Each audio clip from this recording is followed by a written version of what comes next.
Welcome to my channel. आज हम इस वीडियो में इतिहास के बारे में पढ़ेंगे। इस वीडियो को शुरू करने से पहले मैं आपको कुछ पॉजिटिव थॉट्स को सुनाना चाहूंगा। देखिए, जिंदगी में आपको कभी भी ऐसा लगे कि आप कुछ नहीं कर सकते, वहां पर आप एक काम जरूर कीजिएगा, वो है कोशिश। हो सकता है कि आप अपनी पहली कोशिश में हार जाए, लेकिन उस हार को अपने दिल पर नहीं लेना है। उस हार से हमें निराश नहीं होना है, ठीक है? क्योंकि कहा जाता है कि हर कोशिश में शायद सफलता नहीं मिलती, हर कोशिश में शायद सफलता नहीं मिलती, लेकिन हर सफलता का कारण होती है कोशिश, ठीक है? तो जब तक हम किसी काम को करने के लिए कोशिश नहीं करेंगे, तब तक हम उस काम को अंजाम नहीं दे सकते, ठीक है? और एक शायरी भी है कि मंजिल मिले या ना मिले वो अलग बात है, मंजिल मिले या ना मिले वो अलग बात है, लेकिन हम कोशिश भी ना करें ये तो गलत बात है ना? तो हमें किसी भी काम को करने के लिए पहले कोशिश जरूर करना चाहिए।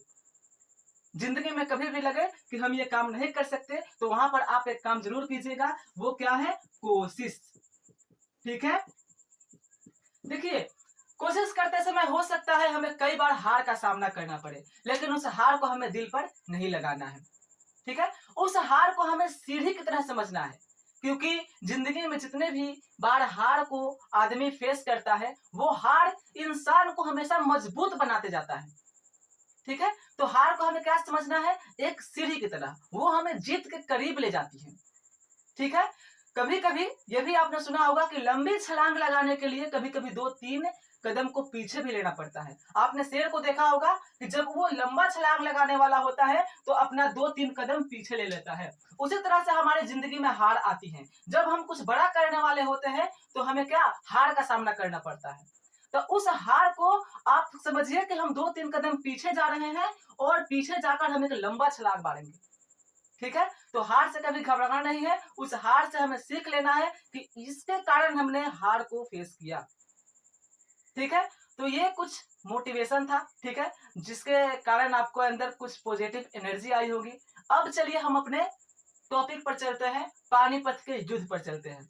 तो चलिए अब हम पढ़ते हैं पानीपत का युद्ध, ठीक है? तो देखिए, किसी भी लड़ाई या झगड़ा होने के पीछे एक कारण होती है। जैसे यदि बच्चों की लड़ाई की बात कर ले, तो बच्चों में लड़ाई अक्सर किस बात पर होती है? कि उसका खिलौना इसने ले लिया। खिलौनों को लेकर बच्चों के बीच में लड़ाई होती है। यदि बड़ों के बीच बात कर ले, तो बात विवाद किस पर होती है? जमीन को लेकर होती है, ठीक है? जमीनी विवाद पर आपस में एक दूसरे लोग क्या होते हैं? लड़ने लगते हैं, ठीक है? जमीनी विवाद हो गया। बच्चों की लड़ाई की बात करो तो खिलौनों को लेकर लड़ने लड़ते हैं ना? उसी तरह से ये जो पानीपत का युद्ध है, ये राज्य को लेकर हुआ था।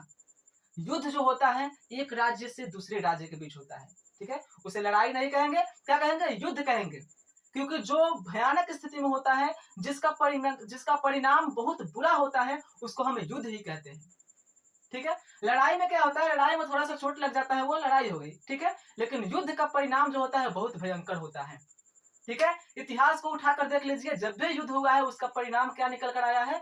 बहुत ही भयंकर निकल कर आया है। महाभारत को देख लीजिए, महाभारत में जो युद्ध हुआ है उसका परिणाम निकल कर क्या आया? बहुत ही भयंकर निकल कर आया, ठीक है? तो युद्ध का परिणाम हमेशा भयंकर ही होता है, ठीक है? युद्ध में बहुत सारे लोग मारे जाते हैं, बहुत सारे सैनिक मारे जाते हैं, तो युद्ध का परिणाम कभी भी अच्छा नहीं हो सकता है, ठीक है? तो पानीपत का युद्ध क्यों हुआ, किसके कारण होता है?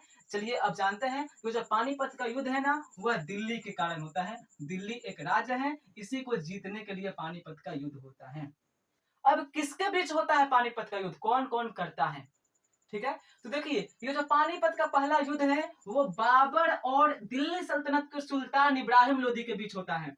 किसके बीच में? बाबर और इब्राहिम लोदी। यहां पर ध्यान दीजिए, इब्राहिम लोदी, ठीक है? यह दिल्ली सुल्तनत का सुल्तान था इब्राहिम लोदी, ठीक है?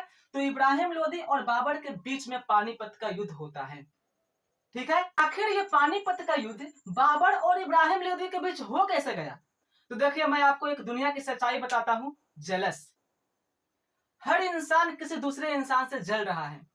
यदि कोई इंसान आगे बढ़ रहा है तो वो उसका टांग खींच रहा है, उसको वो आगे नहीं बढ़ने देना चाहता है ना? ऐसा होता है, ये दुनिया की सच्चाई है ना? तो ये जो पानीपत का युद्ध है ना, वो जलस के कारण ही हुआ है। ये हमारे अतीत से ही चला आ रहा है, एक दूसरे की टांग खींचना, एक दूसरे के प्रति जलन रखना, ठीक है? तो ये जलस के कारण ही हुआ। अब कौन कौन जलन कर रहा था, किससे जल रहा था भाई? तो देखिए, ये जो इब्राहिम लोदी है ना, इससे कुछ लोग जलते थे, कुछ लोग इससे नाराज थे, कुछ लोग इसको खुशी नहीं देखना चाहते थे। अब वो कौन कौन लोग थे? तो वो थे इसके खास चाचा। देखिए, अतीत में भी अपने ही अपने को दुश्मन हो रहे थे और आजकल भी वैसा ही हो रहा है, बहुत जगह ऐसे देखने को मिल रहा है। मैं सबको पर्सनली नहीं कह रहा हूं, लेकिन ऐसा ही हो रहा है, खासकर अपने ही अपनों के दुश्मन बनते जा रहे हैं, है ना। तो उस समय भी इब्राहिम लोदी का एक चाचा था जिसका नाम था आलम खान। ये खास चाचा था, आलम खान। ये आलम खान ना इब्राहिम लोदी का खास चाचा था, ठीक है। और एक पंजाब का सूबेदार था जिसका नाम था दौलत खान। क्या था? दौलत खान, ठीक है। और एक था राणा संगा। तीन लोगों को याद रखिएगा, ये तीनों इतिहास के जलने वाले लोग थे, है ना।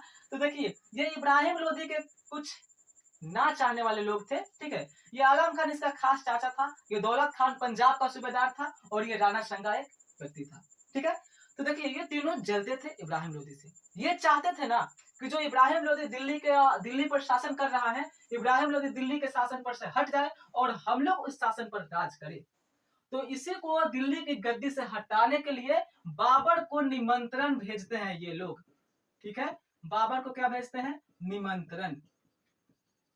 बाबर के पास निमंत्रण भेजते हैं कि वो आए और इब्राहिम लोदी को हरा दे और हम लोग को वो दिल्ली का गद्दी सौंप दे। तो बाबर कम बैक करता है 1526 ईस्वी में, ठीक है। आता है और पानीपत का युद्ध करता है, ठीक है। कौन सा युद्ध करता है? पानीपत का युद्ध करता है और जीत भी जाता है। पानीपत का युद्ध में कौन जीतता है? बाबर जीत जाता है, ठीक है। अर्धचंद्राकार नीति को अपनाता है बाबर। अर्धचंद्राकार नीति क्या है? जिस तरह से महाभारत में चक्रव्यूह की रचना की जाती थी ना, उस समय उस अर्धचंद्राकार की रचना की जाती थी, अर्धचंद्राकार, ठीक है। तो इसी नीति से युद्ध किया और जीत भी गया। अर्धचंद्राकार नीति समझते हैं क्या होता है? देखिए, जो सैनिक होते हैं ना, वो चांद के आकृति का हो जाएंगे और इधर से जो सैनिक आएंगे लड़ने, तो केवल ये बीच वाले ही इससे लड़ेंगे और ये जो रहेंगे इसको घेरने का काम करेंगे। और जब सैनिकों को चारों ओर से दूसरे सैनिक घेर लेंगे तो क्या होगा? उन सैनिकों को मार देंगे। तो इस तरह से बाबर जीत गया और 25-30 तोप भी था इसके पास, बाबर के पास तोप था, इसलिए ये जीत गया, उड़ा रहा था धाय है, ठीक है। अब देखिए, पानीपत का युद्ध 1526 में होता है, बाबर जीत जाता है और जीतने के बाद मुगल वंश की स्थापना कर देता है, मुगल वंश की स्थापना। तो यदि आपसे कोई पूछे कि मुगल वंश की स्थापना किस युद्ध के बाद हुई, किस युद्ध के उपरांत हुई, तो क्या कहेंगे? पानीपत का पहला युद्ध के बाद बाबर ने भारतीय उपमहाद्वीप पर मुगल वंश की नींव रख दी, ठीक है। समझ में आ गया कि पानीपत का युद्ध क्यों हुआ था, किसके बीच हुआ था और कब हुआ था। और मुगल वंश का संस्थापक कौन है? तो बाबर है। बाबर ने पानीपत के युद्ध में किसके साथ युद्ध किया था? तो दिल्ली सल्तनत के सुल्तान इब्राहिम लोदी के बीच किया था, ठीक है। अब पानीपत के दूसरा युद्ध की बात करें तो पानीपत का दूसरा युद्ध होता है बाबर के पोता जिसका नाम है अकबर। अकबर जाना माना नाम है, बचपन से ही हम लोग अकबर और बीरबल की कहानियां सुनते आ रहे हैं, बहुत ही चर्चित नाम है, ठीक है। तो अकबर और हेमू के बीच में हुआ था। ये बाबर का क्या था? पोता था, पोता था बाबर का। कौन? अकबर, ठीक है। यहां से समझिए, जो बाबर का बेटा था हुमायूं और हुमायूं का बेटा हुआ अकबर। तो अकबर भी दिल्ली को ही जीतने के लिए पानीपत का युद्ध किया था। कितना में? 1556 ईस्वी में, ठीक है। देखिए, ये किया था 1526 ईस्वी में और ये कितना में किया था? 1556 ईस्वी में। यानी कि पानीपत का दूसरा युद्ध कब होता है? इसमें से 1556 से 1526 घटाइए, 0.5 में से 2 गया 3। 30 वर्ष बाद पानीपत का दूसरा युद्ध होता है। जमीनी विवाद कभी खत्म नहीं होता है। यदि दुनिया की सच्चाई है, यदि आप अभी जमीन को छोड़ रहे हैं, किसी को दे रहे हैं, तो आपका पोता पोता का पोता भी उस जमीन को खोजने आ जाएगा। उसी तरह से ये था अकबर, ठीक है। अकबर क्या किया?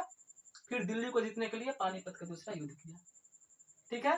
तो अकबर और हेमू के बीच में होता है पानीपत का दूसरा युद्ध, उसमें अकबर जीत जाता है, ठीक है। पानीपत का पहला युद्ध में बाबर जीतता है, दूसरा युद्ध में अकबर जीतता है, ठीक है। तो इस वीडियो में बस इतना ही, ज्यादा लेंथी हो जाएगा वीडियो।